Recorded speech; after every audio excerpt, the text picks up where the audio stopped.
America, Mexico आणि Canada या देशात आयोजित करण्यात आलेल्या 23व्या वर्ल्ड कप फुटबॉल स्पर्धा नुकत्याच संपन्न झाल्या। या स्पर्धेचं विजेतेपद मिळवताना स्पेननं अंतिम फेरीत अर्जेंटिनाचा पराभव करीत 1-0 या फरकाने या स्पर्धेचं दुसऱ्यांदा विजेतेपद मिळवलेलं आहे। स्पेननं याआधी 2010 या वर्षी या फुटबॉल वर्ल्ड कप स्पर्धेचं विजेतेपद मिळवलं होतं। कर्णधार रॉड्री याच्या नेतृत्वाखाली स्पेननं ही दिमागदार कामगिरी केल्याचं आपल्याला दिसून येतं। मित्रांनो, काही परीक्षाभिमुख पॉईंट्स आपण या ठिकाणी या स्पर्धेनिमित्त थोडक्यात जाणून घेऊया। या स्पर्धेत सर्वाधिक गोल करणारा किलियान एम्बापे हा फ्रान्सचा खेळाडू याला गोल्डन बूट या पुरस्काराने सन्मानित करण्यात आलं। तर स्पर्धेत सर्वोत्तम कामगिरी करणारे 3 खेळाडू सर्वोत्तम म्हणून निवडले जातात। त्यात गोल्डन बॉल, त्यानंतर सिल्वर बॉल आणि ब्रॉन्झ बॉल असे पुरस्कार दिले जातात। तर रॉड्री स्पेनचा कर्णधार हा गोल्डन बॉलचा मानकरी ठरला।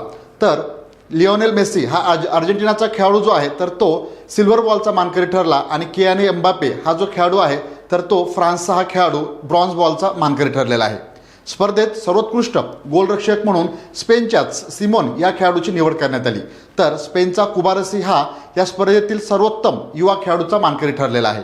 मित्रांनो, एकूणच 48 संघांचा सहभाग असलेल्या या स्पर्धेचा अंतिम सामना न्यूयॉर्कमधील न्यू जर्सी या ठिकाणी संपन्न झालेला होता। तसेच या स्पर्धेत विजेत्या संघाला $5,10,00,000 इतकं बक्षीस देखील त्या ठिकाणी देण्यात आलेलं आहे। 1930 मध्ये जागतिक फुटबॉल वर्ल्ड कप स्पर्धेला सुरुवात झाली असून पहिल्या स्पर्धेचं विजेतेपद उरुग्वेच्या संघानं अर्जेंटिनाचा पराभव करीत पटकावलेलं होतं। तर सर्वाधिक वेळा विजेतेपद मिळवण्याच्या आघाडीचा संघ म्हणून त्या ठिकाणी ब्राझीलच्या नावे नोंदवला गेलेला विक्रम आहे। त्यांनी एकूणच तब्बल 5 वेळा या स्पर्धेचं विजेतेपद मिळवलेलं आहे।